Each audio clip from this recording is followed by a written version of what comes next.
It's the Laker Late Show with Zavin Moradian. On tonight's show, Zavin welcomes special guest audio high priest, Vatican assassin, warlock, Joe McCargar, Carl, worst agent of Cobra, and an explosive finale. I'm Kevin McDaniel, and now here's your host, Zavin Moradian.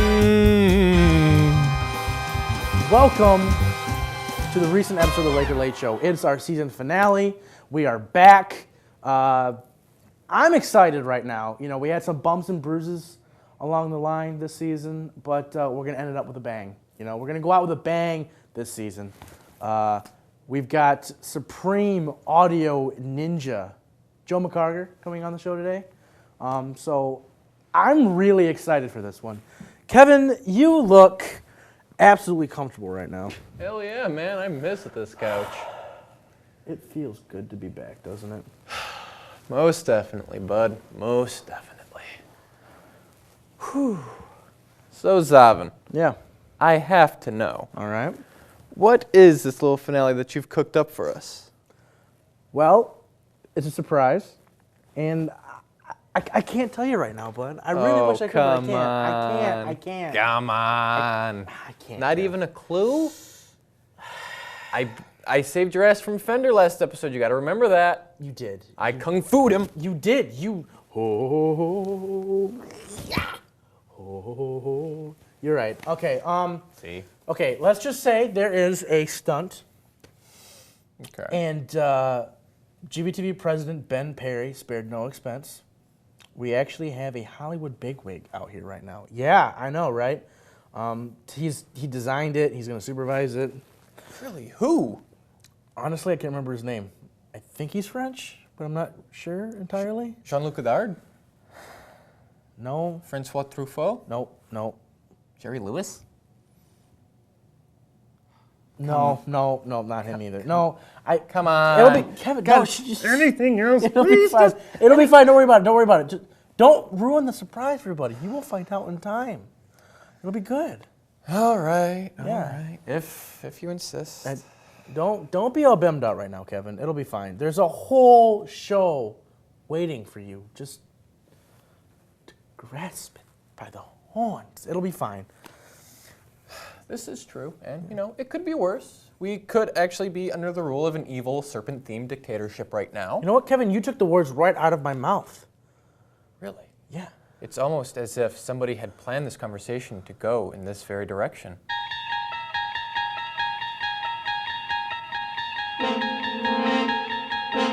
But you know what? There actually is an evil organization that's just like the one you described, and they have members on campus, apparently. Oh, no. Oh, what will yes. we do? Oh, you know what, Kevin? Don't worry about it.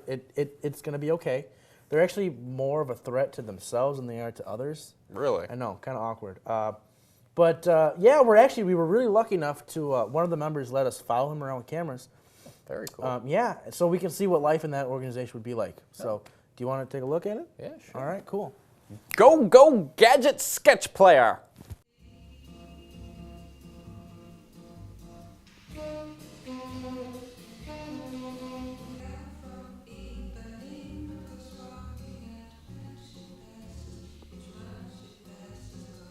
You've got mail. Carl, agent of Cobra. It is time for you to begin your first mission in this proud organization. You are to eliminate those who oppress the will of Cobra on your campus. Strike them down with fear, crush their will, and make them suffer. Do this in any way that you see fit. If you fail, there will be no place for you in Cobra. So, do not fail us. Cobra! Exclamation point. It is time. Cobra!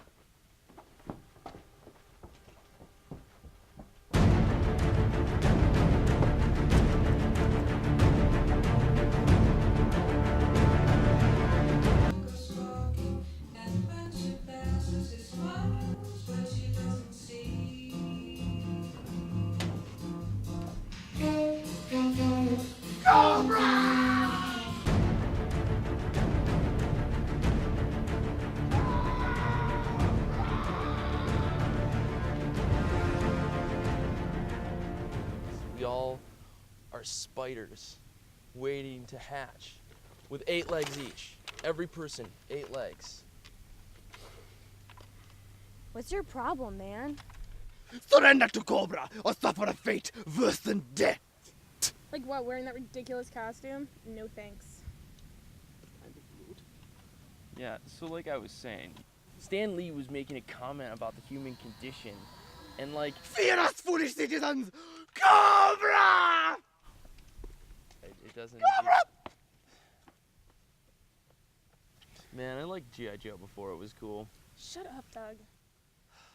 Okay.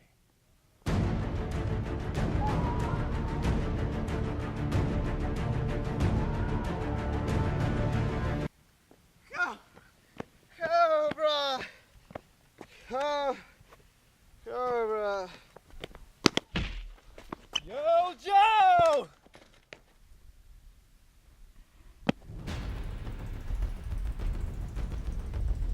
Going somewhere. Cobra? I'm gonna set your clock back to justice. Ugh! Kevin, there's nothing to worry about. Obviously, Cobra is nothing, really. It's not Cobra I'm afraid of, man. It's Greenwich Standard. Greenwich Standard? Still? That's been what? It's been 4 episodes and the mysteriously missing Christmas special that we recorded since he's been on here. Your head wasn't thrown into a table. Okay, good point. Okay, but it could have been worse. It could have been hazmat. Where? Not again, no more pain. Don't worry about it. It's okay. Simmer down now. Take a deep breath. He's not here. Look, okay. We need someone for the Stunt Spectacular. Okay, so why don't you go, take a deep breath, go for a walk, meet him at Happiest December. of days! All right, Kevin, suit up, and while you're gone, we are going to have Joe McCargar coming on the show. So let's hear it for Joe McCargar.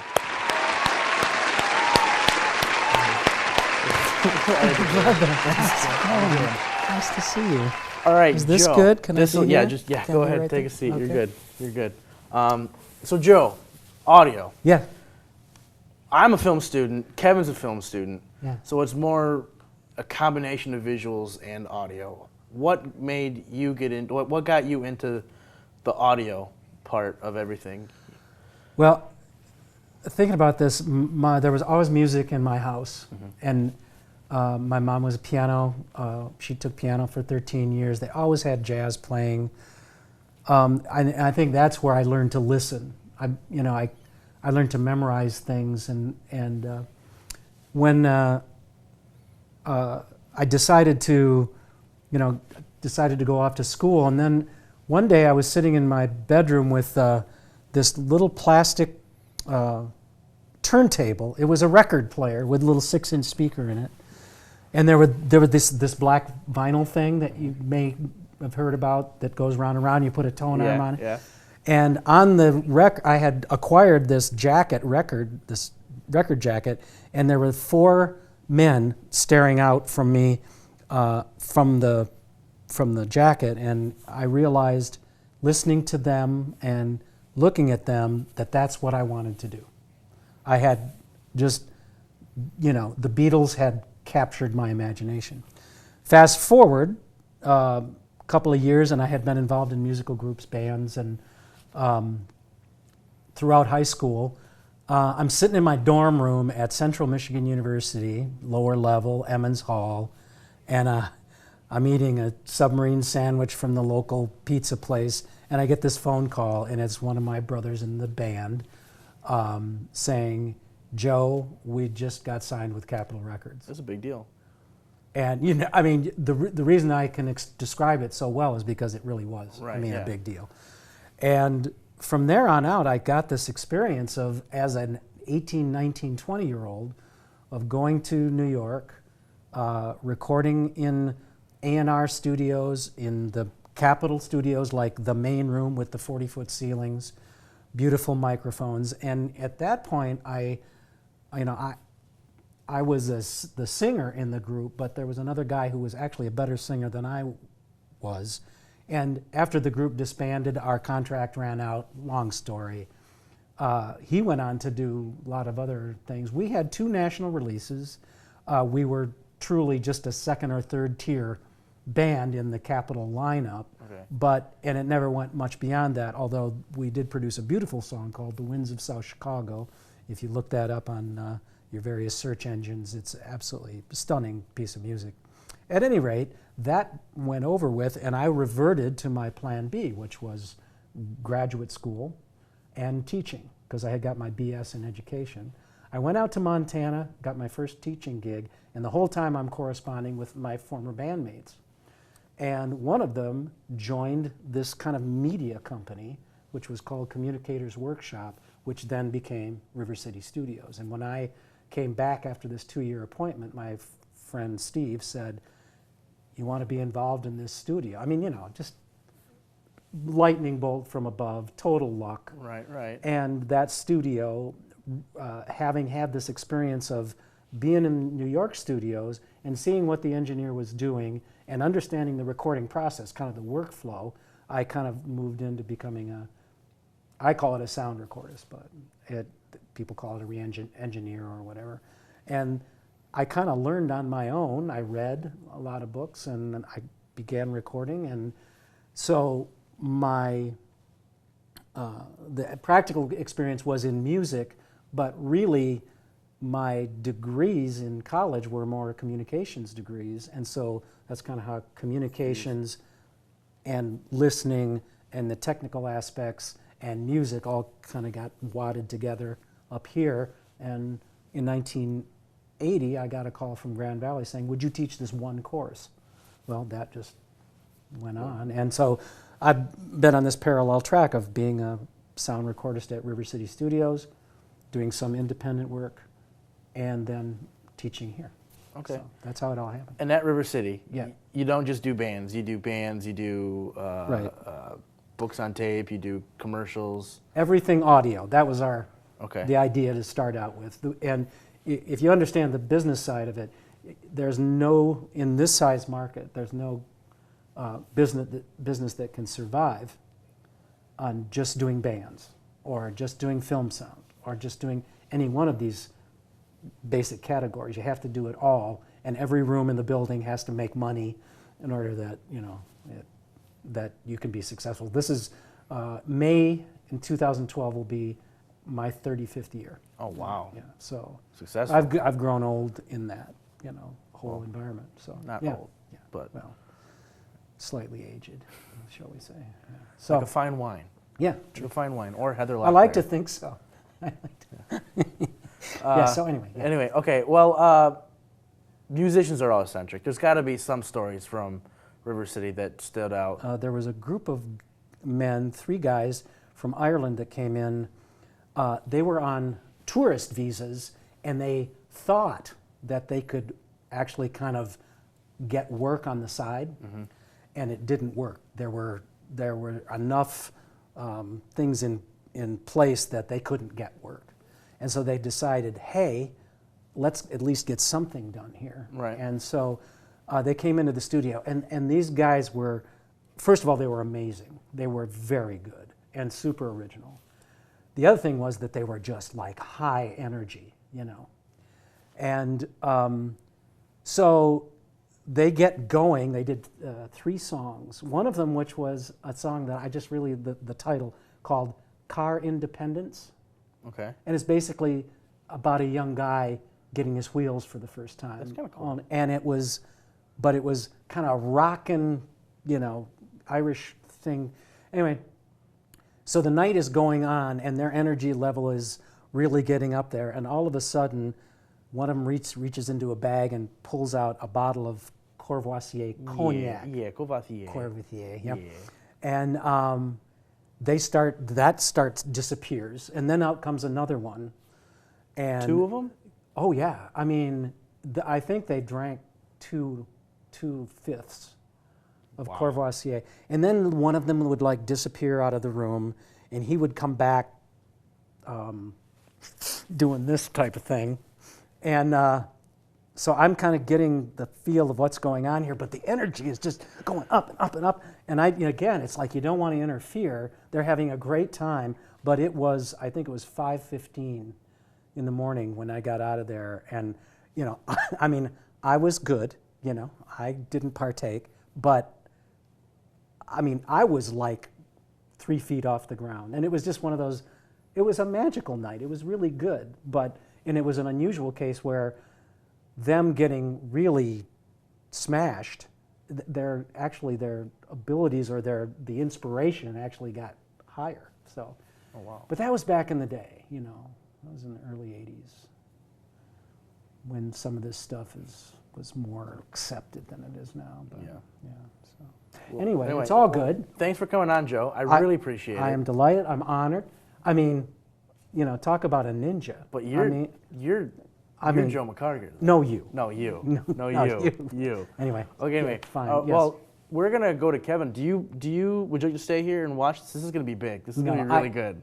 Really? This is gonna be good. I would be delighted. This is gonna be all right. Thank you, honored, Joe. Even Thank honored. you, Joe. Okay. All right. So we're gonna cut to Kevin right now, who is live on location outside the studio. Kevin, can you hear me? 7. Are you sure this is a good idea? I mean, this does not look safe. Really? I mean, it's our season finale. Joe's here, right? Have popcorn. We're ready to watch you do this magnificent thing. Don't you want to go out with a bang? Okay, well, if you insist. The spectacular stunt we're going to be doing today is I'm going to be taking this souped-up, genetically modified bike using the turbo thruster will launch me into an airless ramp, and I will fly over the Zumberge Pond. And F-16s and fireworks spelling out my name will shoot into the sky. And then I should, God willing, land safely on the Zumberge Library roof. And there will be flips and spins. And Zavin, I am not comfortable with this, and please, can we not do this? Kevin, it's gonna be okay, all right? Okay, Ben gave us that new budget. He brought us back. Do you want to show him that we weren't worth his time? Oh, okay. I guess you do have me there. Can you answer me one question, at least, before we do this? Oh, hold on, the tech is here. Are you sure this is all going to be okay? It's not safe, this is not safe. Oh my God, Zavin, please, no. Oh, you have me there. All right, go for it, man. And I guess we're ready to begin. And why does Michelle Bai sound so familiar? Okay.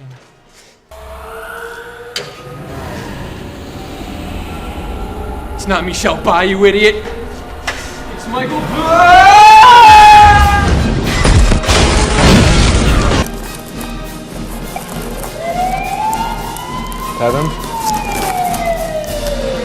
Kevin?